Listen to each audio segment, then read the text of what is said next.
Our next speaker is Toadvine. Ted is the head of the Department of Philosophy and also Associate Professor of Philosophy and Environmental Studies at the University of Oregon. He is the author of Merleau-Ponty's Philosophy of Nature,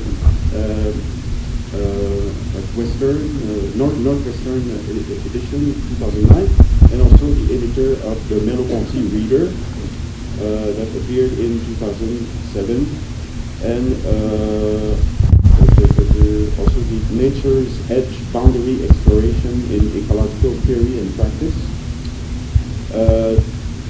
Ted will talk to us about the title of the presentation is Biodiacritics and the Memory of Life.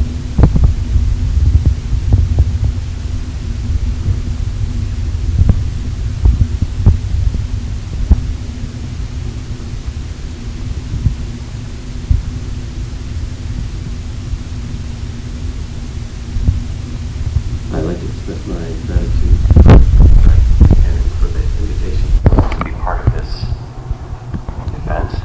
It's been quite extraordinary. I also like to thank all the people who've worked behind the scenes to make it happen. And especially, I'd like to thank all of you for your hospitality. It's been a very warm welcome for us Extinctioners here. Especially, I'd like to thank my fellow Extinctioners.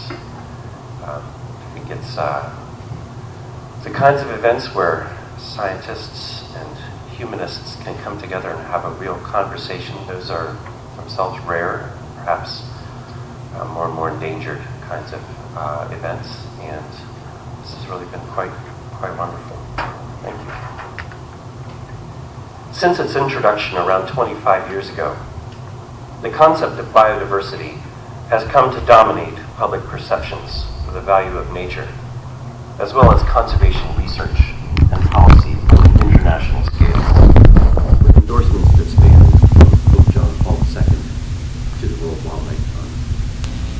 The international influence and reach of the concept is exemplified by the 1992 United Nations Convention on Biological Diversity, which specifies the conservation of biological diversity as a primary goal, as well as the UN's declaration of 2011 to 2020 as the decade on biodiversity, which embraces the strategic aim of integrating biodiversity values into all levels of government decision-making and mainstreaming biodiversity across government, society, and economy.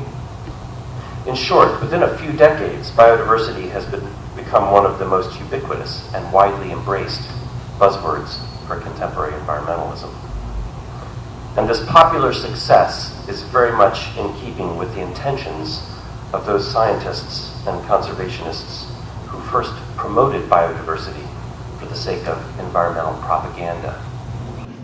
As David Takash notes in his interviews with many of those involved, quoting from Takash, scientists who love the natural world forged the term biodiversity as a weapon to be wielded in the battle over public opinion about natural resources.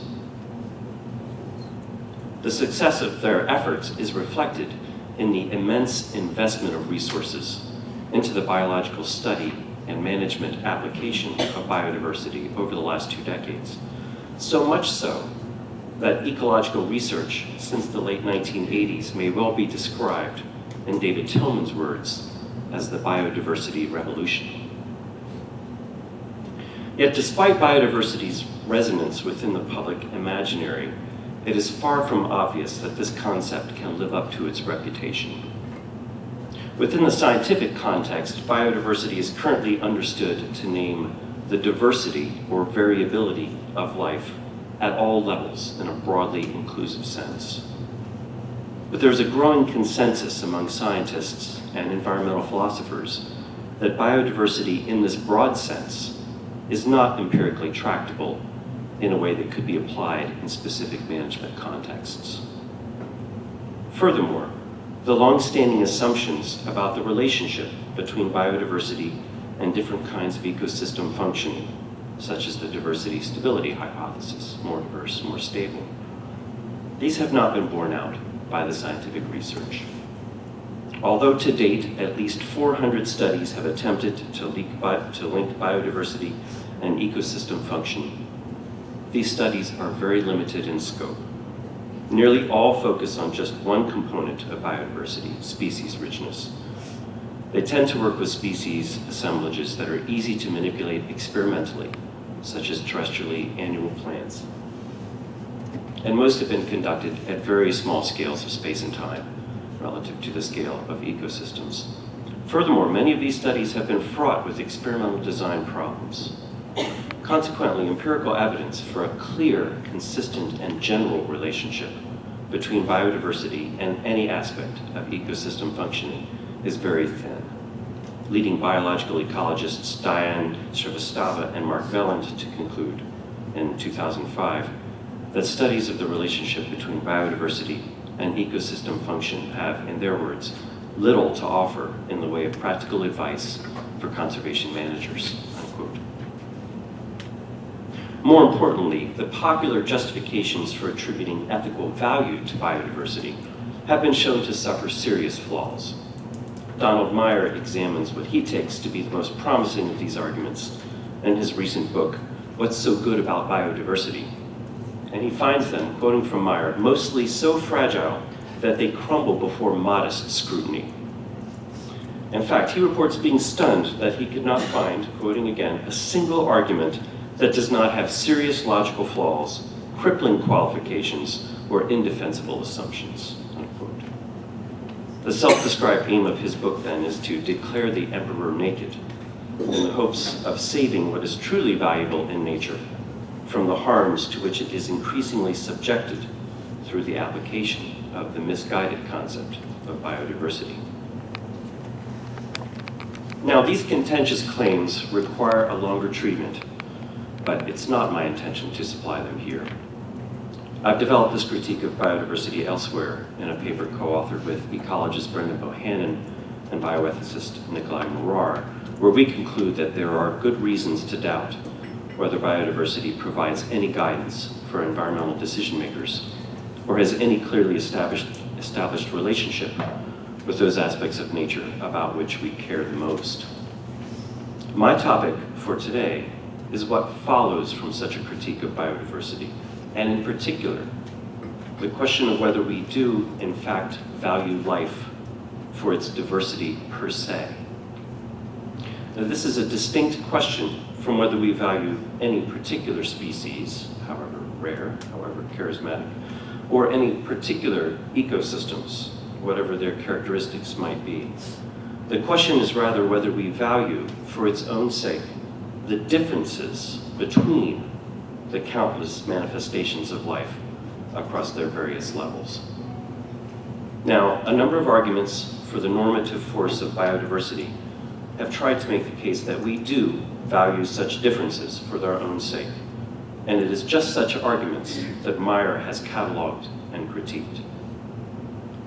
Under his descriptions, the biodiversity project begins to look suspiciously like, in his words, the reduction of nature to a catalog of biota and biota-related entities, which have been sliced and diced in strategic and tractable ways for the purposes of scientific investigation and perhaps ultimately for economic evaluation.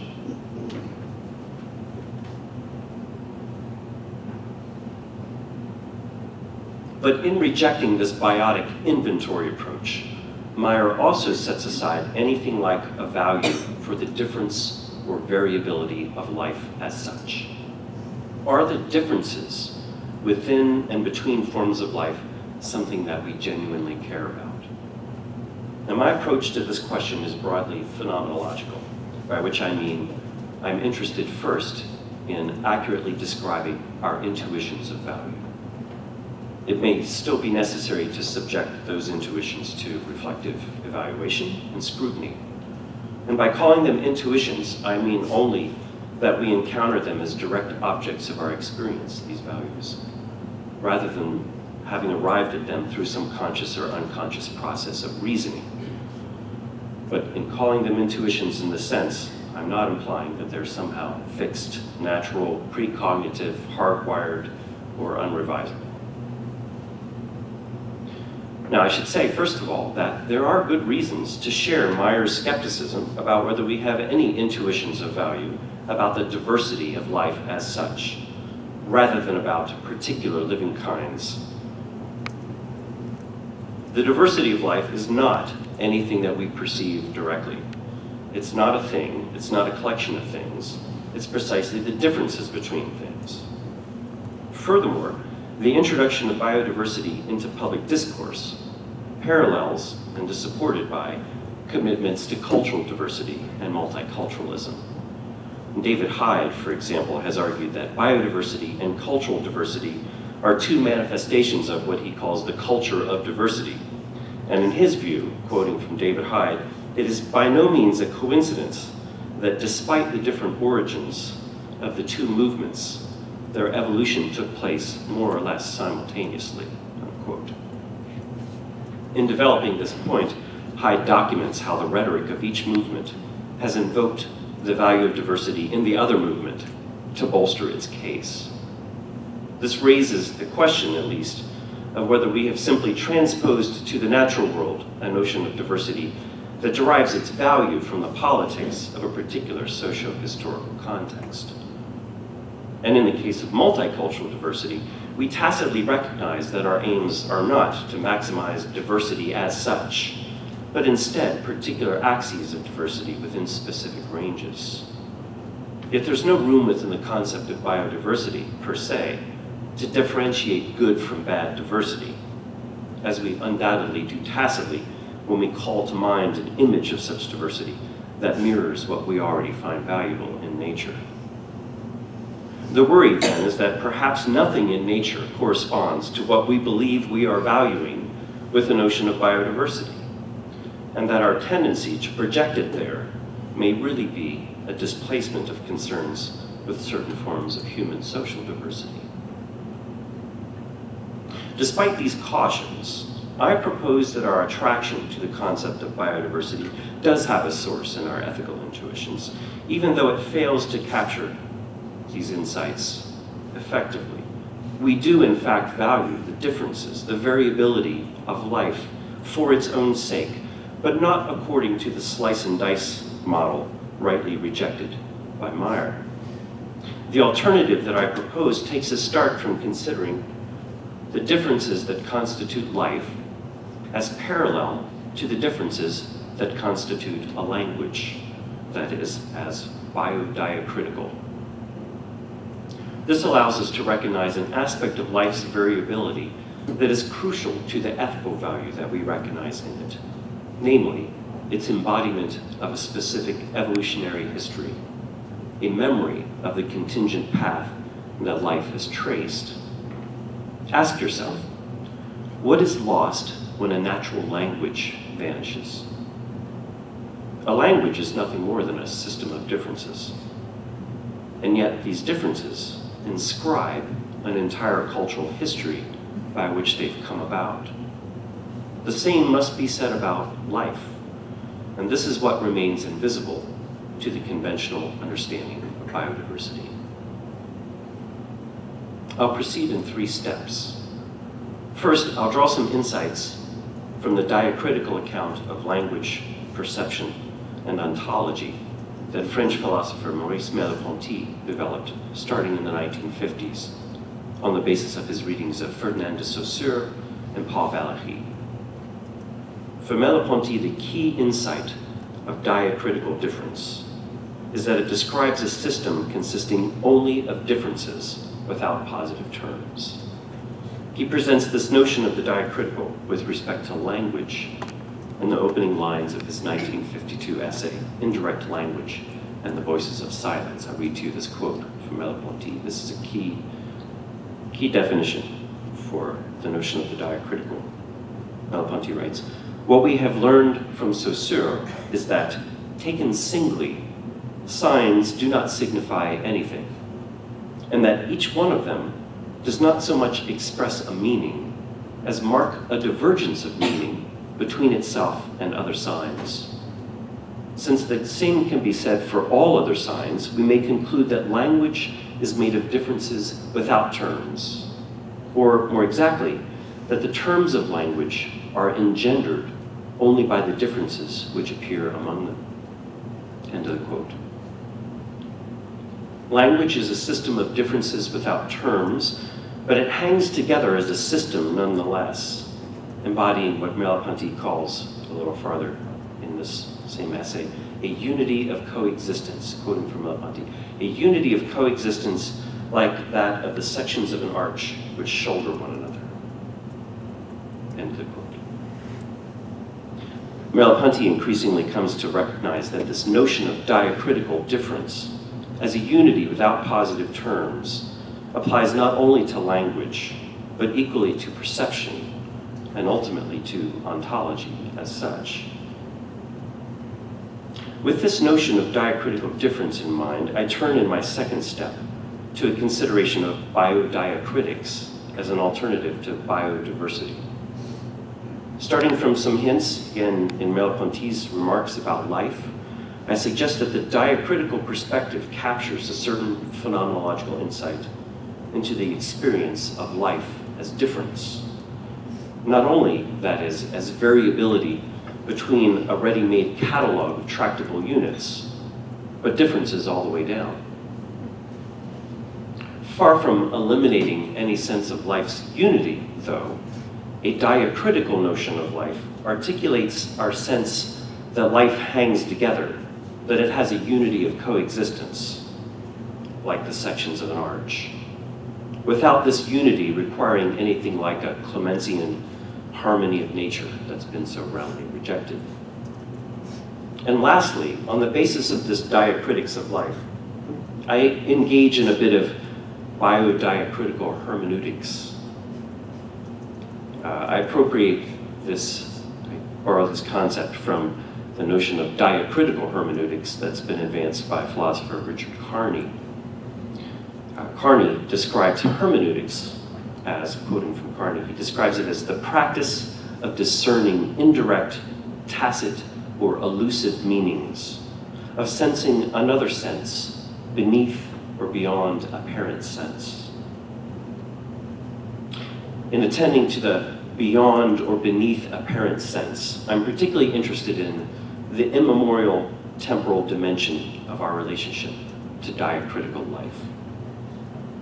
It's precisely insofar as life, in its diacritical structure, insofar as it institutes an evolving history or a figured memory, a memory that embraces all of us as living creatures.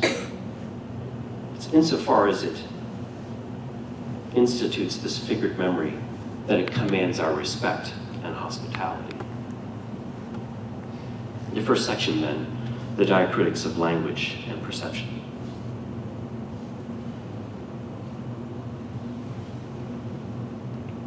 To understand what is at stake in biodiacritics, we begin with the diacritical account of language, perception, and ontology, advanced by Merleau-Ponty, who introduces the phrase diacritical difference to name the Saussurean insight that language consists only of differences without positive terms. Now, already at the level of language, this has interesting implications. First, it implies a reversal in our usual way of thinking about the relation between identity and difference, which is that we begin by identifying relevant subsisting units, sentences, words, phonemes, and on that basis determine their differential relations. Merleau-Ponty's reversal suggests that differences do not presuppose identities. Rather, difference precedes and constitutes identity. Now, as he admits, this is a difficult idea. It's a paradox comparable to those of Zeno, because it seems that we would already need to know a language in order to learn it. But it is this paradoxical circle that properly defines language as an instance of diacritical difference. Since language, quoting again from Merleau-Ponty, language, in the presence of those who are learning it, precedes itself, teaches itself, and suggests its own deciphering. unquote. Now, we can decipher a language, we can learn it, only through its internal distribution of differences, which is what the child enters into through the process of babbling, or what the reader encounters when learning the experimental grammar and vocabulary of, say, a modernist novel. So, quoting again from Merleau-Ponty, language is far less a table of statements which satisfy well-formed thoughts than a swarm of gestures, all occupied with differentiating themselves from one another and blending again. End of the quote. And this means that we can only learn a language by immersing ourselves in it and allowing its self-differentiation to play through us, through our bodily gestures, including the gestures of the vocal cords. It's through our corporeal mimicry of a language's style, its manner of segregating and precipitation, that a new register is open for expression. One cannot learn a language piecemeal, but only by a total immersion into the play of differences that constitutes its expressive capacity. First point. Second, even though language is a swarm of differences, it maintains an effective unity precisely because it functions to express, to say something. And it's because language succeeds in expressing, because we do speak and understand one another, that we know that its paradoxical circularity is only a theoretical problem. This unity of coexistence is possible precisely because language is not a collection of pre-existing units, but precisely a whole that differentiates itself, such that each node within this web consists fundamentally of its references to all the rest.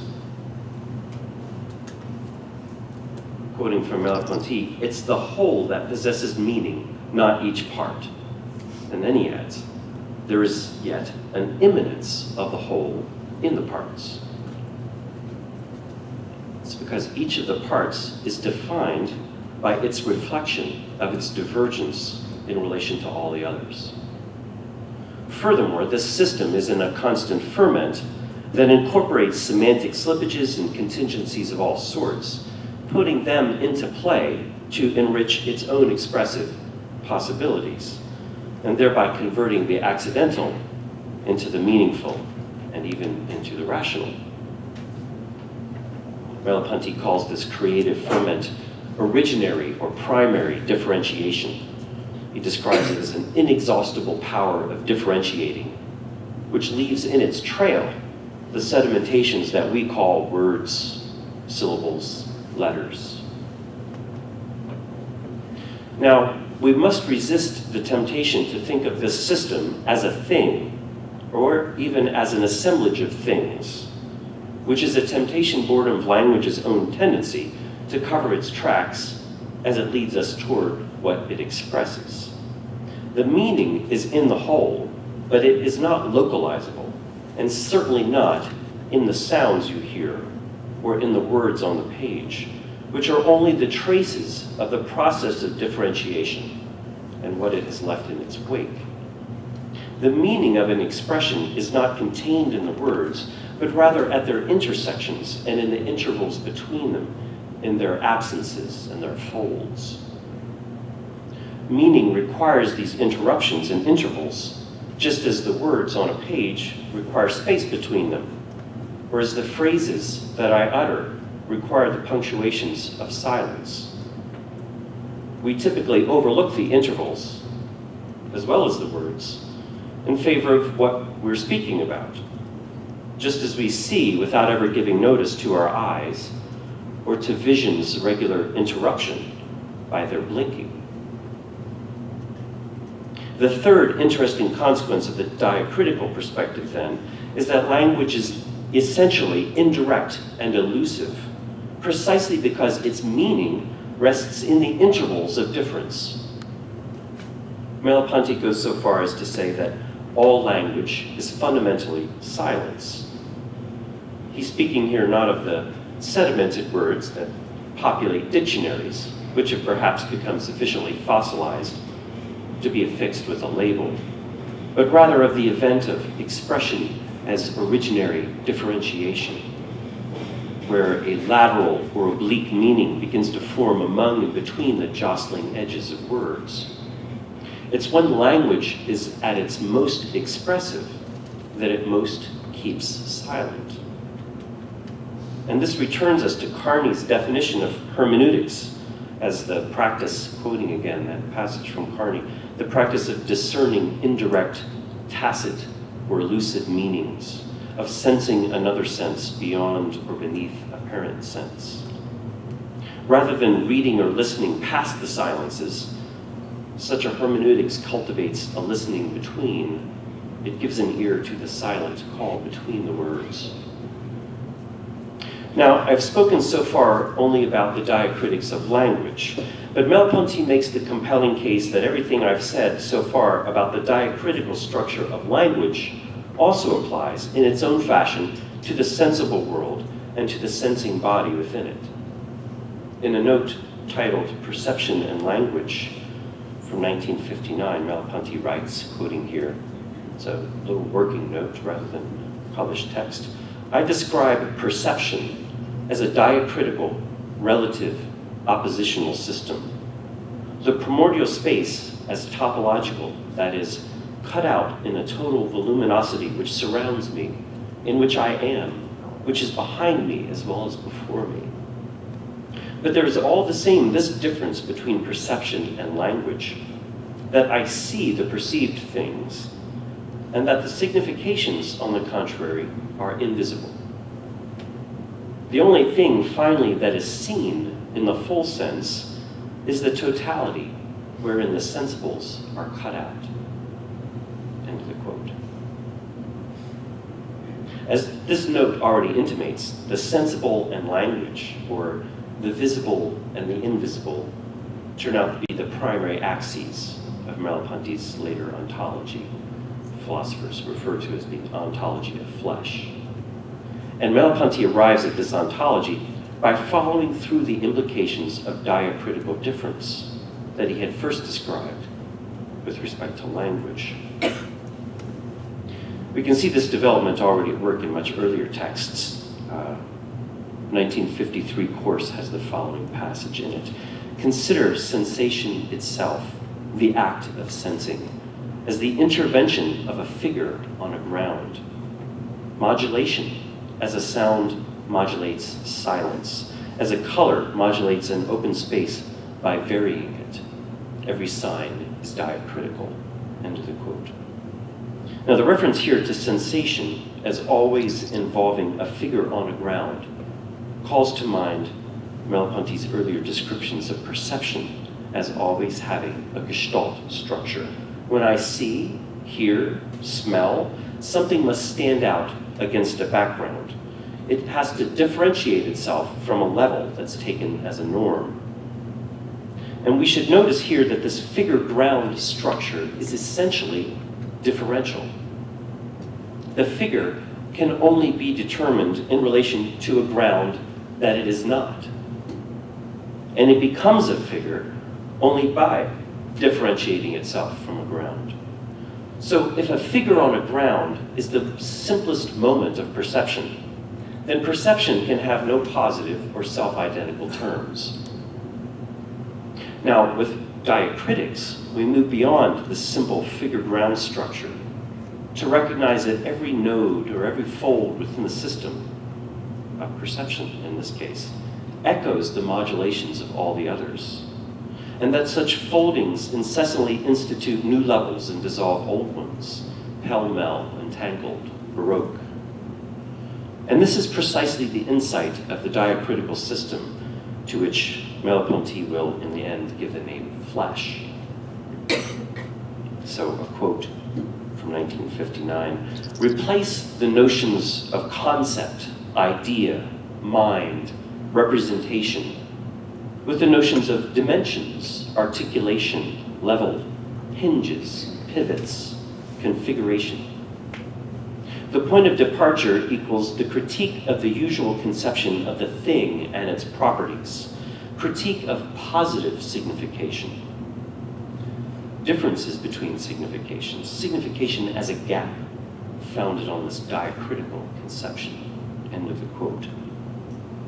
As we begin to see here, diacritical difference institutes its own internality, its own immanence. It has a kind of for itself, which would not be that of consciousness as it's classically understood in terms of auto-affection, that is, pure presence to itself. It would instead be a kind of for itself through auto-divergence, through a kind of incessant differentiation and deferral. Now, one way to think about Merleau-Ponty's aim here, as David Morris has compellingly argued, Canadian philosopher David Morris, is the effort to avoid confusing being with determinate being. For Morris, giving a little quote here from Morris, he says, Merleau-Ponty's concepts of structure, expression, the invisible of the visible, and écart variously seek to avoid this error by conceptualizing being as engendering determinacy, yet not from any already determinate sense. End of the quote. And Morris is attentive to the way that this releasing of being from determinacy will demand a new thinking of the biological. Quoting once again from Morris, he writes, the presumption of determinate being is repeated in current views that determinate organisms must have already determinate developmental causes or programs, or the deeper typical view that even an evolutionary cosmology at bottom turns on already determinate information, matter, law, etc. The diacritical perspective, end of the quote from Morris, the diacritical perspective avoids such determinacy precisely because it is differentiation and deferral all the way down, precisely because it is primordially the emergence and dissolution of intervals and spacings.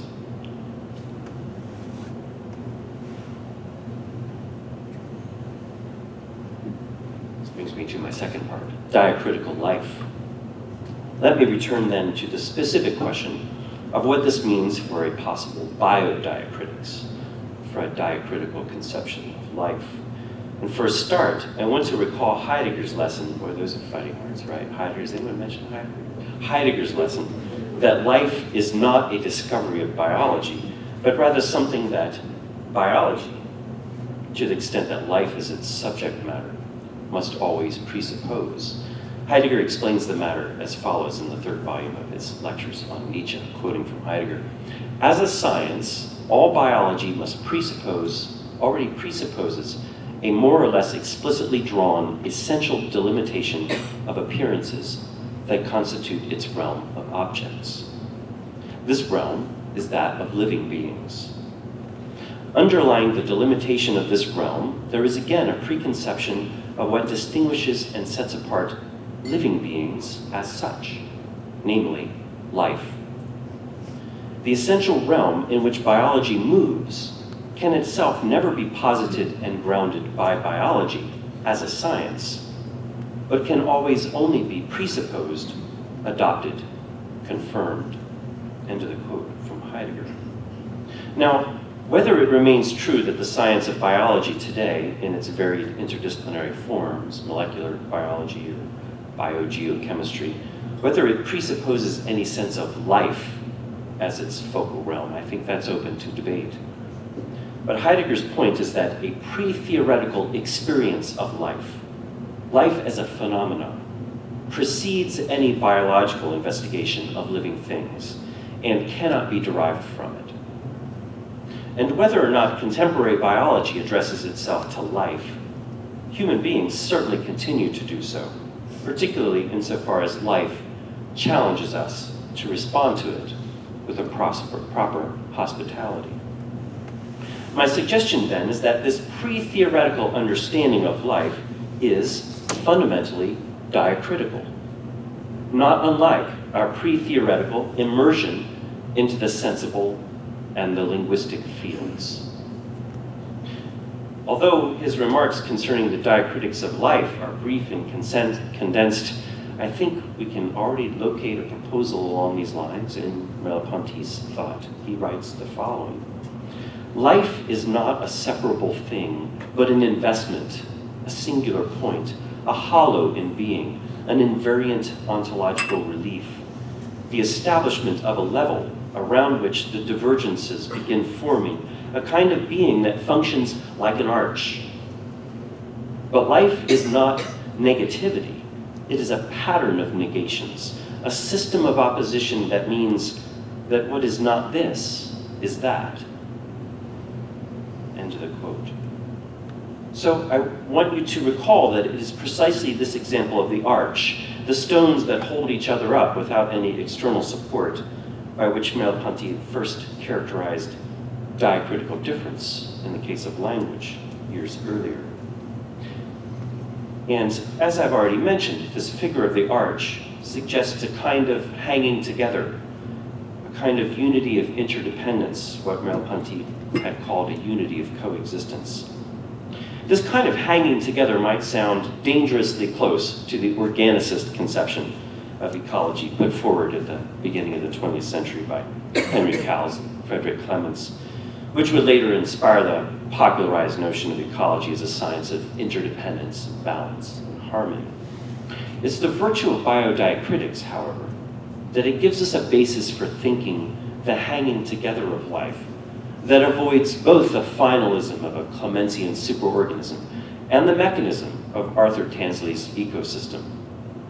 This is because on the biodiacritical view, what joins the different nodes and folds of life is nothing more than the intervals or gaps that constitute them. Each implies the whole, and therefore hangs together with the whole, insofar as its own identity is the determinate negation of every other moment within that whole.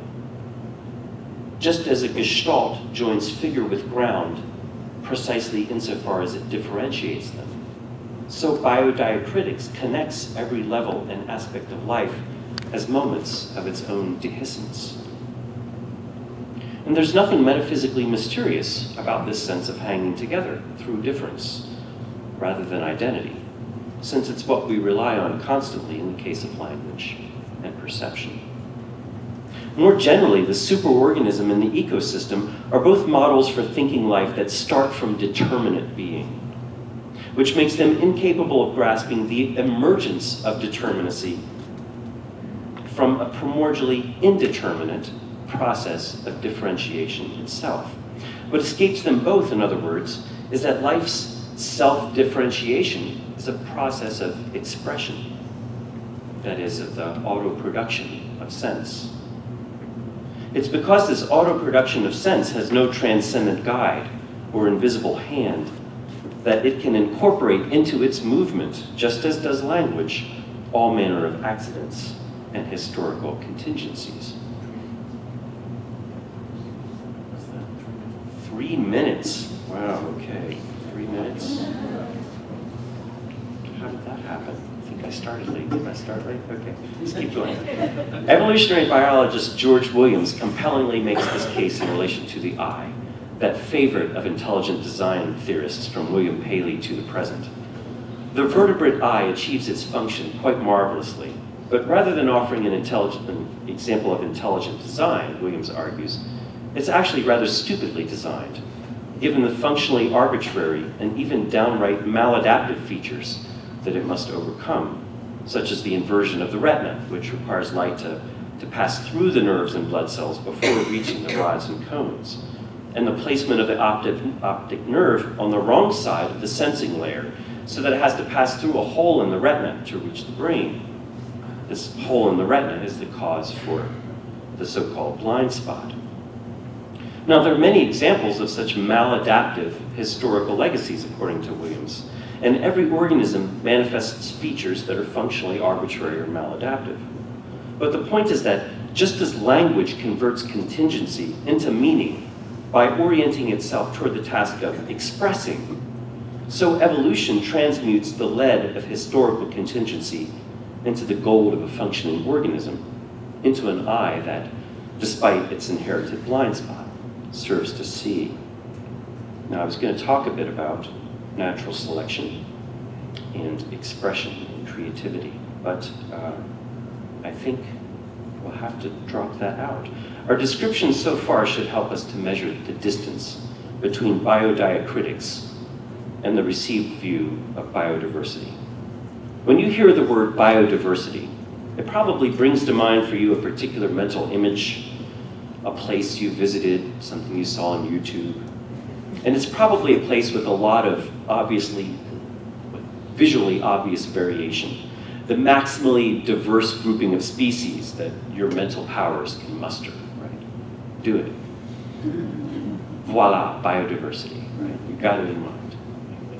But we have to be careful to distinguish between this place that you're imagining, with these particular species that you're imagining, and their diversity as such.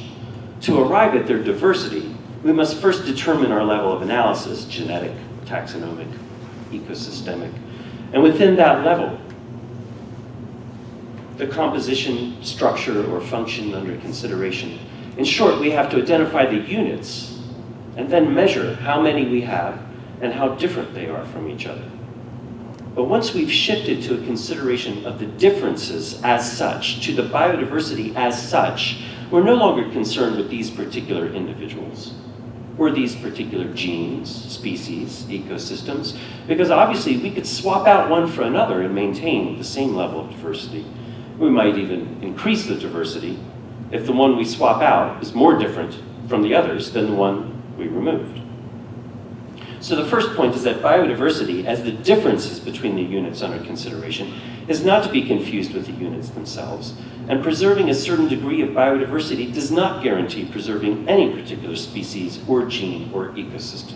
In fact, the loss of any one species in particular, from the perspective of biodiversity in general, across its many levels and categories, is relatively insignificant. Now, it's certainly the case that biodiversity is a measure of difference. But the difference at stake here is not comparable to what I've been calling diacritical difference, as the example of swapping out one unit for another makes clear.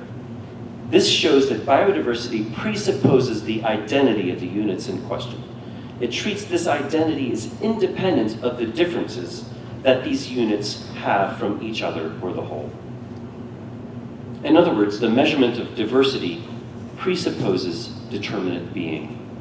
But the point of diacritical difference is that difference precedes identity, that the play of indeterminate difference is generative of determinacy.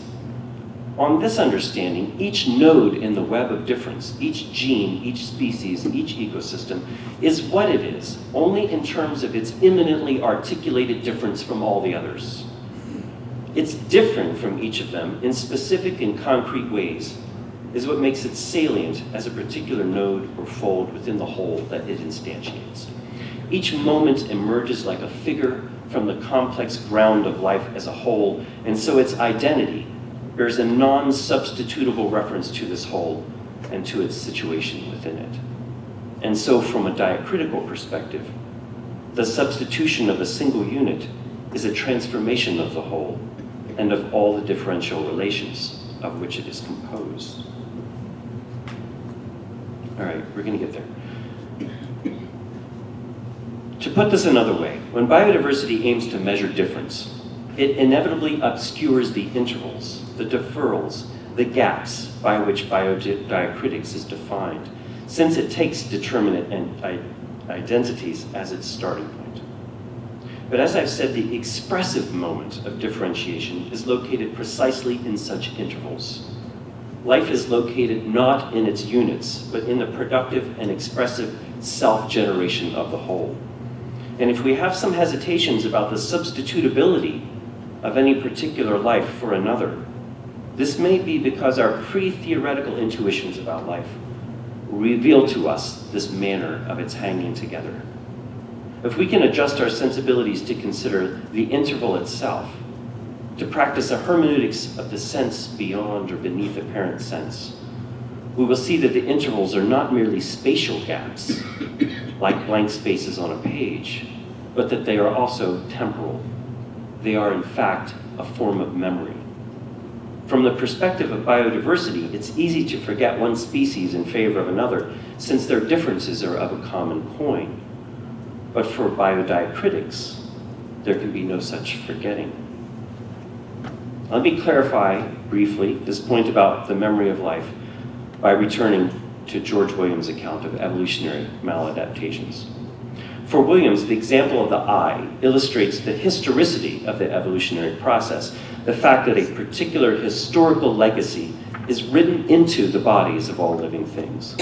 And he offers us an evocative description of our own sense of loss when such an historical legacy vanishes from the earth. I quote now from ecologist George Williams. The generation of diversity by cladogenesis, that's the differentiation of phylogenetic tree for us non-scientists. This generation of diversity by cladogenesis furnishes every population with a unique set of historical legacies. In this sense, an organism is a living record of its history. The loss of the stellar sea cow and the Adam and Eve orchid were the same kind of loss to historical scholarship as the burning of the library at Alexandria. The current wholesale extinction of organisms is essentially tragic and ironic because we are only now learning to read history in molecular structure, where the writing may well prove clearer and more detailed than in morphology and other phenotypic end states. Now, I believe Williams's insight here is even more profound than he manages to articulate. Each organism is a record of its own history because it embodies this history as a kind of corporeal memory, as a folding accumulation within it of the diacritical differences through which its ancestors became what they were and through which it becomes what it is. Certainly Williams is correct that the vanishing of such memory is a great loss to knowledge. But more than this, since we are ourselves nodes within the diacritical structure of life, every such loss diminishes us as well. It reconfigures our own differential identities. The memory of all of life figures into the identity of every moment of life. It's precisely this kind of memory and loss that biodiversity indexes cannot measure. And it is this sense of loss that guides our intuitions about the irreplaceability of every form of life that's vanishing from the world. Rather than compare each species to a book or even to a library, it would be more appropriate to compare it with a language, since each species, yes, I'm almost done, honest, okay. It's okay, Ted. Okay, they're giving me the signals. Rather than compare each species to a book or even to a library, it would be more appropriate to compare it with a language, since each species carries within it a unique reservoir of expressive possibilities that, although they exist as nothing more than virtual differences, embody a unique memory that is a dynamic legacy of their becoming. We know that when a language is lost to the world and its last speakers fall forever silent, an entire cultural memory vanishes along with it. A whole world forever closes, and this loss is a diminishment of us all. When a language vanishes, we lose not only something within the world, but the world itself, the very opening up of the world. The same must be said about each living thing, which embodies in the folds of difference that constitute it an immemorial history that distinguishes its life from ours even as it completes us. Extinction is therefore the loss of our own past, the redrawing of the differences that compose our own identity, not only in the present or the future, but in a prehistory to which our identities remain liable. What will we have become? What will life have become when the prehistory that makes our very time possible is rewritten? When life's relationship with death is renegotiated immemorially? At stake in such renegotiation is not only the loss of a species, but the very end of the world. And I want to end with a quote from Jacques Derrida's seminars on the death penalty, where he writes, "The death one makes or lets come is not the end of this or that individual, the end of a who or a what in the world. Each time something dies, it's the end of the world. Not the end of a world, but of the world, of the whole of the world, of the infinite opening of the world. And this is the case for no matter what living being, from the tree to the protozoa, from the mosquito to the human. Death is infinite. It is the very end of the infinite, the finitude of the infinite. Thank you.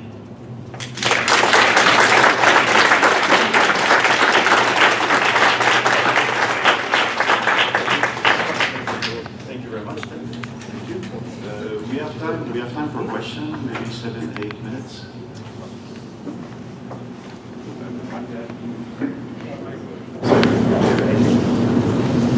Thank you, Ted. As you very well know, Merleau-Ponty was a very meticulous philosopher of biology who not only interpreted biology but drew biology into philosophy to try to inform the thinking or the method of philosophy as Brett and others that Brett is very meticulously and eloquently pointed out. So I'm wondering if any of the quotations that you draw from Merleau-Ponty come from the nature lectures, that's where he talks about the school of Portman in great detail. And if you see this vision of biodiacritical account of life present in the nature lectures, or the places where he really explicitly treats biology.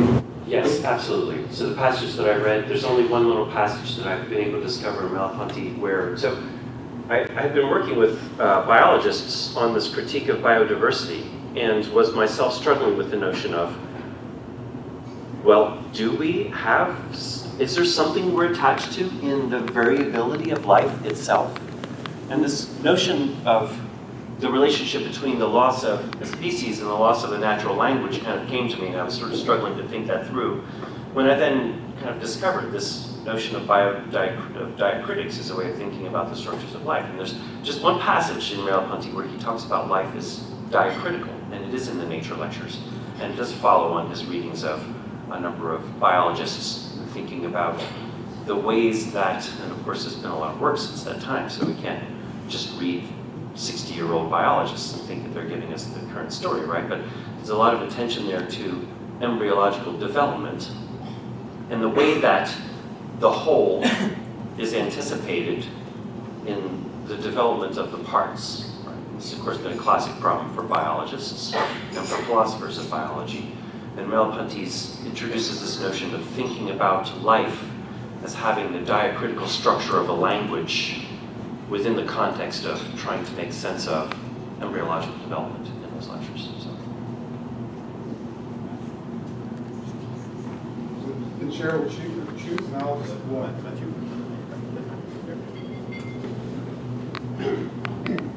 Thanks, Ted. I really like your analysis of wanting to found understanding what we value in the diversity of life on difference rather than presence. And my question is, given that the quotes from Williams, for example, on talking about that differentiation in comparison to a language which you then drew out, how does your biodiacritics avoid the threat of the reduction to genetics that seems to come along with thinking about life as a language? Because you juxtaposed the idea of a book or a library, Williams, to the idea of a language. But I'm not sure that I think the genetic code is more in terms of a language than in terms of a book or a library. And you know, for example, with that metaphor, the saving of the genes of an animal can be seen as equivalent, you know, to say. And you talked about the loss of the animal, the form of life itself. But what moved us by diacritics make to ensure that the language is flattened into just the genetic code?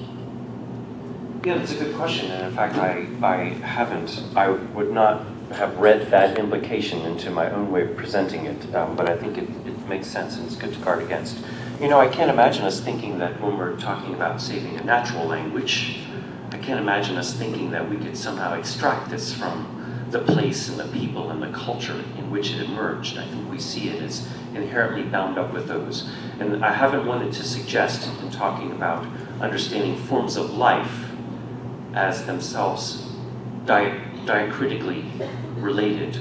I haven't at all wanted to suggest that I'm talking about genetic code outside of the context of the entire evolutionary context for the emergence of different forms, right? And so what interests me is that we're going to have to think that as a whole, and think of that whole as, think about the forms of life that exist for us now as the inscription of the memory of the entire context in which those differences originally emerged, which I think we naturally do in the case of a language. And so I think it gives us a richer way of thinking concretely about an organism's relationship to its fellows, and its competitors, and its environment, and so on. That's a good question, yes, thank you.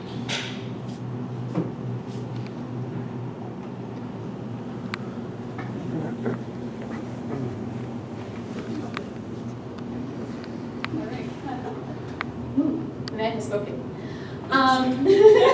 Sorry. That's cool.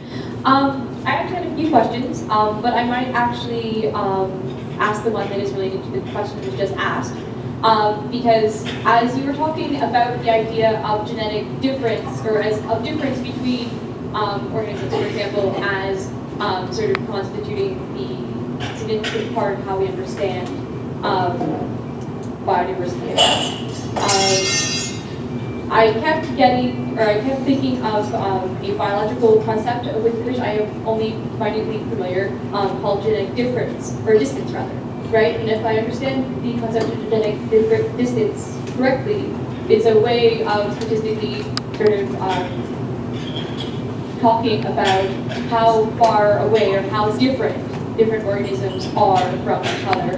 And in that sense, not only I think that this concept that you've created, or that you have been talking about, allows us to talk not only about difference between groups, but also to sort of create groups, because if I understand correctly, that's sort of how the concept of genetic distance works as well. Biologists can correct me. Anyway, so I'm just wondering if you think, just based on your comments to this gentleman about the problem of construing this all in terms of genes, whether or not employing something like the concept of genetic distance as another tool or another way of construing your thought would be, whether that's consistent with your thought, or whether you think it's actually sort of problematic. Okay. Well, I mean, let me say first of all, I have nothing against genes, and I'm happy to think the diacritical structure of genes is part of a much larger notion of the diacritics of life.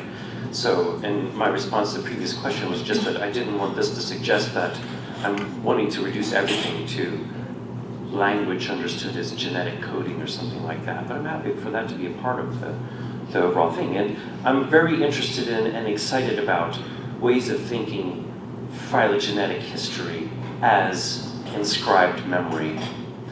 And I very much, I think there's a lot to be developed along those lines that would help to fill out what is, for me, as a philosopher, a bit of speculative metaphysics in a way, right? I mean, I'm not trying to do biology here, and I'm not in any way suggesting that this should replace the work that biologists do with empirically tractable concepts. It's not what this is intended to do, right? But it's intended to get at our intuitions about what's valuable in life. And to the extent that that intuition is rooted in, it seems to me, a way of relating to the memory that's inscribed in a living thing, then I certainly think it can be related to biological investigations of genetic distance and so on that would relate to this. Yeah, I'm happy to take that on. We can take one quick last question. Thanks. I want to apologize first to you, sir. You were just doing your job, and I was just so riveted by the talk. I had that outburst earlier. Sorry. Yeah, I guess I only wanted to ask quickly, as soon as you start talking about libraries and history and everything, as an educator, I go, wow, that goes straight to my thinking about sort of collective learning and all this other kind of stuff. So there's been an alarming increase in the number of things I know nothing about here this morning, and I'm going to have to get into, and I want to thank you for that. But I guess my question then becomes, what are your thoughts then about how your argument that the loss of this is our own loss, and the fact that libraries are useful to us, how does that speak to the issue of whether there's inherent value in, say, if we have to think about utilitarian versus inherent value arguments? It sounds to me like you've it's kind of utilitarian. It's kind of still for us. Their loss is our loss and stuff. Does that make that other distinction between inherent versus useful to us kind of moot? Yeah, you know, these debates over whether it's for us, whether it's intrinsic or extrinsic, I don't know how interesting that question becomes in the end. And it wasn't, I mean, what I'm interested in when I suggest that it's a matter of our own identities is that if life is constituted diacritically the way I've suggested, then what we are is a function of the whole, and the ways that we relate to and are different from that whole, and temporally, right? So that we can't start from some notion of a fixed sense of what it is even to be us. And the loss of the past is, in a certain sense, making us have been different than we are. And so that, to me, opens unsettling consequences for thinking about our identities that I believe are reflected in our ethical intuitions. And I said at the beginning that to say it's an ethical intuition doesn't mean that we may not need to subject it to reflective consideration and evaluation, and none of that's been done here. All I'm trying to sort out right now is when I think for myself about what is lost with the variability of life, and if what I know about biodiversity now gives me the sense that I can't hang it on that, what is that? And this is helping me, I think, to articulate that felt sense. As a phenomenologist, that really just poses the question to you of, is that how it is for you? This is how we phenomenologists work. We try to describe something and get it right, and then we say, is that how it is for you? And I need to know that confirmation to know whether I have articulated it correctly. So I pose to you the problem, you know, if biodiversity isn't the basis, maybe you're not with me on that yet, but you might be as you study it a bit more. If biodiversity isn't it, then do we care about the variability of life? And if we do, what is it about it that really moves us? And to me right now, it's the notion of memory that really seems to embody that. Oh yeah, you're a natural Bayesian. The insider thing came up with breakfast. I see that there are many more questions, but unfortunately we don't have time. I suppose that it will be available during the day to answer your questions. And I would like to thank him again for his time.